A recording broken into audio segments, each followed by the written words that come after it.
جہیز کا کوئی تصور اسلام میں نہیں. خالص ہندوانہ رسم، خالص ہندوانہ رسم، خالص ہندوانہ رسم. ہندوؤں میں کیوں ہے؟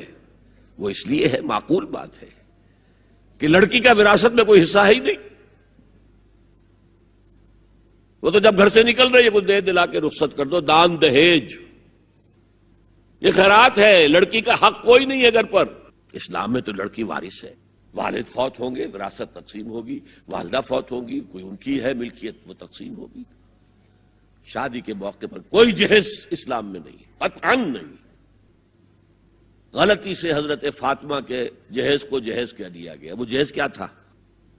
ایک پیسہ بھی حضور کے اپنی جیب سے نہیں تھا. اس شادی میں خاص بات کیا تھی کہ دولہا کے ولی بھی حضور ہی ہے. اور کون ہے؟ علی کا کون تھا مدینے میں؟ اور دلہن کے والد بھی حضور ہیں. اب حضور پوچھتے ہیں حضرت علی سے تمہارے پاس مہر دینے کے لیے کچھ ہے؟ عرض کیا میرے پاس تو کچھ نہیں. وہ فقراء صحابہ میں سے تھے. فرمایا مہر تو دینا ہے، تمہارے پاس ایک زرہ ہوتی تھی. جی ہاں زرہ تو ہے. انہوں نے یہ سمجھا زرہ تو جہاد کے لیے ہے، کوئی وہ دولت تو نہیں ہے. فرمایا جاؤ اسے بیچو یا گروی رکھ کے قرض لے کر آؤ.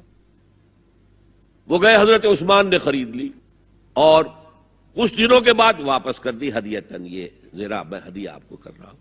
اس وقت اگر کہتے چھوڑو علی، کہاں تو لو میں پیسے دے دیتا ہوں تمہیں، تو ان کی طبیعت پر بار ہوتا. اس پیسے سے حضور نے کچھ پیسے گھر بھیجے اندر، دلہن کو ذرا تیار کر دو.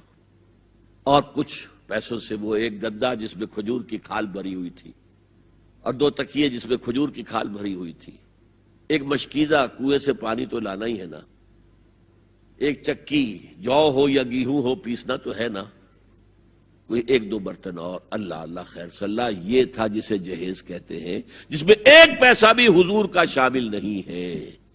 وہ حضرت فاطمہ کا مہر تھا جسے بنایا گیا. ورنہ مدینے ہی میں دوسری آپ کی صاحبزادی کا نکاح حضرت عثمان سے بھی ہوا. کہیں ذکر ہے جہیز کا؟ حضرت عثمان کا گھر بھرا ہوا، ہر چیزیں موجود، وہاں تو جہیز کا تذکرہ نہیں. بہرحال یہ شادی کو آسان کرو، زنا کو مشکل بناؤ.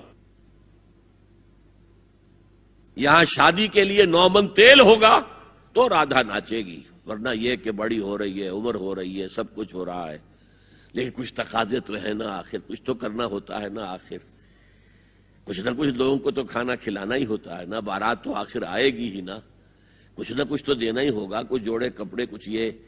اسلام کا فلسفہ جو میں نے 4-5 باتیں آپ کو بتا، فلسفہ یہ ہے کہ لڑکی کے باپ پر ایک پیسے کا بوجھ نہیں. اس نے لڑکی پال پوس کے تمہارے حوالے کر دیا، اب اور کیا چاہتے ہو تم؟ سارا مرد آزماں مرد آفرین، مرد کو چیلنج دیا ہے، تم مرد ہو، مہر تم دو گے. اور سب سے بڑھ کر کیا ہو رہا ہے آج کل بھی ہوتا ہے، وہ ہمارے ایک کچھ کام ہوتے ہیں اسلامی، وہ بھی ہے کچھ وہی ہندوانہ پس منظر. نکاح کی محفل میں چھوارے کون لے کے آتا ہے؟ جی لڑکے والے. اور پلاؤ کن سے کھاتے ہیں؟ بھائی جس وہ تمہیں مرغ پلاؤ کھلا رہا ہے وہ چھوارے نہیں بانٹ سکتا تھا؟ یہ ہے اسلام اور غیر اسلام کا امتزاج. چھوارے لڑکے والے لے کر آئیں گے اور پھر دعوت اڑائیں گے لڑکی والوں کی طرف سے. میں نے سنا ہے، میں اس کی تصدیق نہیں کر سکتا، کہ میوات میں جو مسلمان تھے، جو شدی کی تحریک جن پر چلائی گئی تھی، اور بہت سے لوگ شدی ہو بھی گئے تھے، اور اس فتنے کے مقابلے کے لیے مولانا محمد الیاس رحمۃ اللہ علیہ نے یہ تبلیغی سلسلہ شروع کیا تھا. وہاں سنا ہے کہ یہ ہوتا تھا، ایک تو نام بھی آدھے ہندوانہ آدھے مسلمان. اب شادی کرنی ہے، اچھا مولوی جی کو بلا لو، بول پڑھا دیں. لیکن وہ کہتے یہ بول پڑھانے سے یہ ہو گیا شادی؟ یہ تو سمجھ میں نہیں آئی. پھر وہ کہتے تھے پھیرے بھی ڈلوا لو. اب لڑکی کی چادر اور لڑکے کی چادر میں گرہ لگے اور پھر وہ سب کے سامنے 7 چکر لگائیں، تب تو پتا چلا کہ بات پکی ہو گئی. ورنہ یہ کہ قبول کر لیا بس واللہ عالم یہ لطیفہ ہے یا واقعہ ہے، لیکن یہ مجھے سنایا ہے بعض لوگوں نے کہ یہ وہاں ہوتا تھا، اطمینان نہیں ہوتا تھا، یہ بول کہنے سے بات ہو گئی،